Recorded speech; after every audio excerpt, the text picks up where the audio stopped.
Three things. First, I don't really know if I still should be reviewing this. Second, I mean, I'm not saying that the manga is bad. No, that's not what I meant. I'm not know if I should keep on reviewing. Second of all, if you're asking me what I think about this chapter, then I am just saying to you, listen to this review, and you know. Third of all, yes, this is me, the angry anime fan, the despair reviewer. And this is the latest of the Black Clover manga, and it's incredibly short. What is with Black Clover nowadays? Why are so many of these latest chapters so very short? Either way, we go back to the charm of things, and even though she has become extremely plump, she has in the end actually trained. But her strength and appetite has become so dangerous, she has practically become a Godzilla. As we actually see that now her sheep form can grow to practically the size of a Godzilla. And even gathering animals with the hunger is... I'm almost getting angry at Charmy that of all this. Yes, eating has always been her running gag, and yes, it is part of her charm point, but now actually people are panicking, and that is not good. If they are panicking about her eating, that means her eating is so out of control that she probably would eat out an entire kingdom's food supply. And the fact that they are afraid that she's gonna eat all the food in the forest. Yeah, it's clear she has become strong, although I'm still not liking the fact that she has become so fat. I thought her dwarf abilities actually prevented her from gaining weight, but no, it seems all the training, increasing her mana and all that stuff has even made her even hungrier. Are we gonna get an explanation on that? Or is this very huge eating just a running gag? Or is it possible as a side effect of everything? Well, I don't know. But now we finally meet the next spirit guard, the guard of a plant, I think. Oh, and here's a very funny thing. This guy is called Portorov. And do you agree with me that the design looks surprisingly similar to someone? I don't know if it's a coincidence or not, but all the signs are there, so I'm actually saying I don't think this design is a coincidence. What am I talking about? Well, you all know Pokemon Sword and Shield. Do not bash on that game, by the way. There's a character there, Milo. Check him out and then check Potrov out.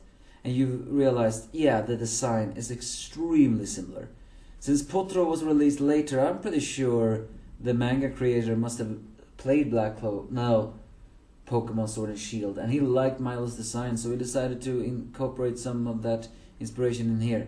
The designs, the similarities in that design, accidental or not, are very clear. Either way, he controls woods, but even though that wood is not enough to stop the sheep, because it has become just powerful, so then another one decides to help. The one who decides to help is none other than Lil, who has actually trained together with Charmy and become friends with her. And so he sees that his new painting style, he has also shorter hair now. Although I'm still not really sure how his painting styles will work. It's very versatile, but who knows.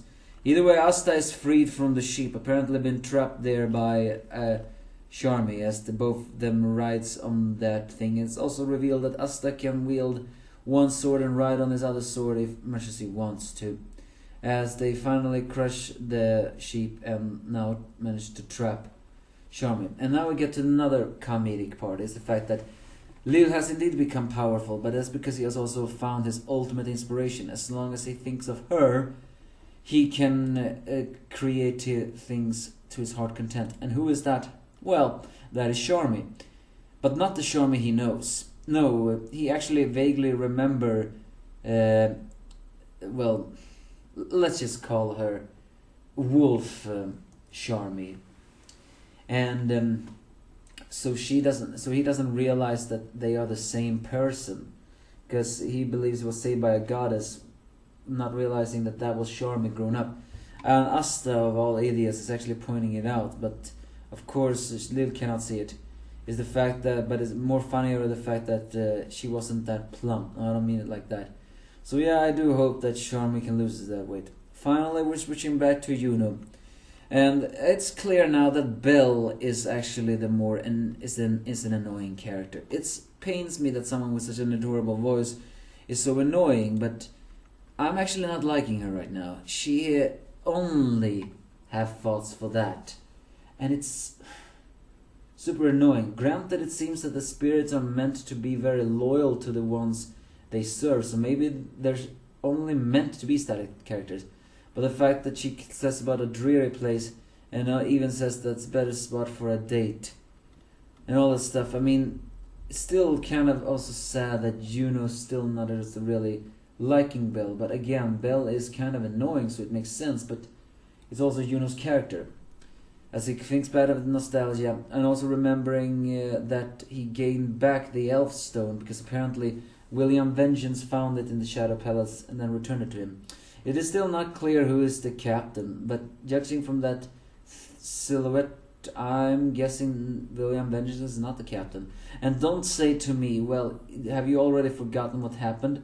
And I'm saying, no, I haven't, but I'm trying to find out who is powerful enough other than William Vengeance to take someone higher than Juno's place.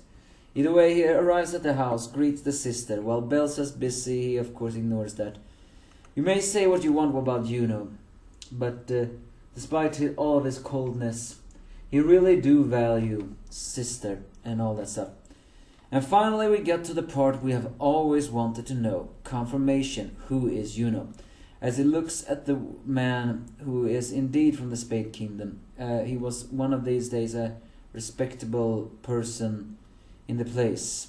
He is... and actually mentions that once upon a time Spade Kingdom was a peaceful country, but that was 16 years ago. Or was it 15? How old are everyone? I think everyone was 15 years old. Maybe they're 16 now. Meaning that 16 years ago the Spade Kingdom was peaceful. But then the Dark Triad came and everything has changed. It's become the demon nation it is known for today.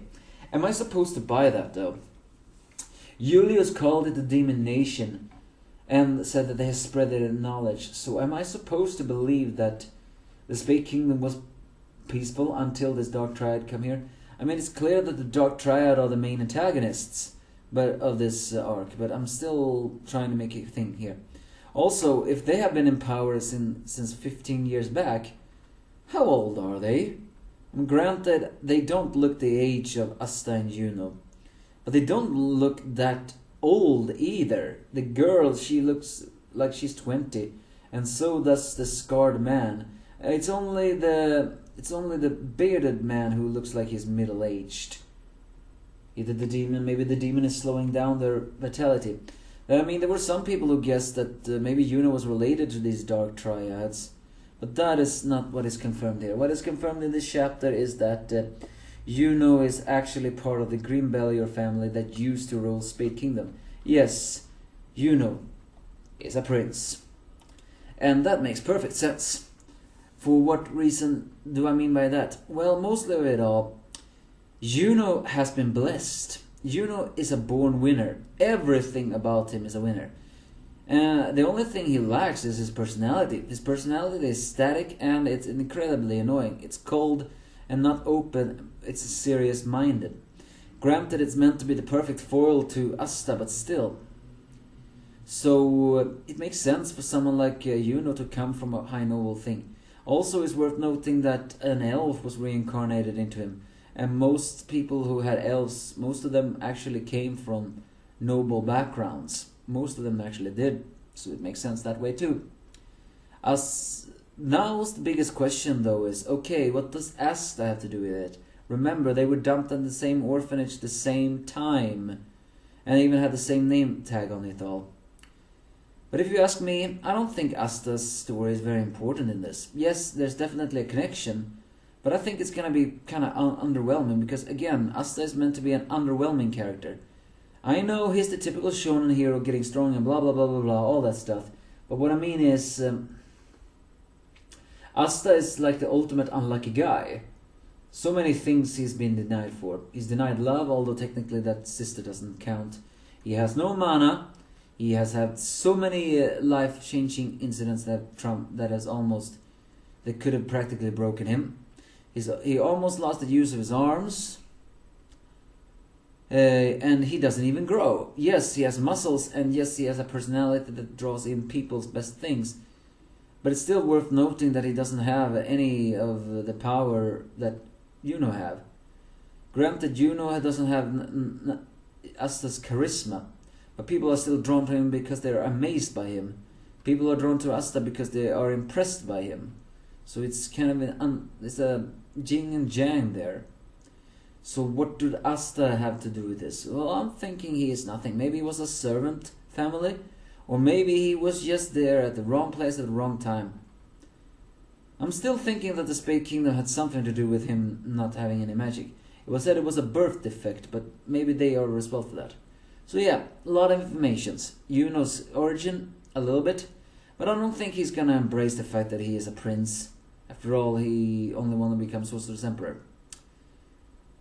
But I hope the chapters can actually increase in pacing now. They have become very short now. But it seems that the Spade Kingdom is mostly going to be a Juno arc. That's fine with me, as long as you can get some personality change. So give me your thoughts if you have any. And do not ask me what I think about the chapter.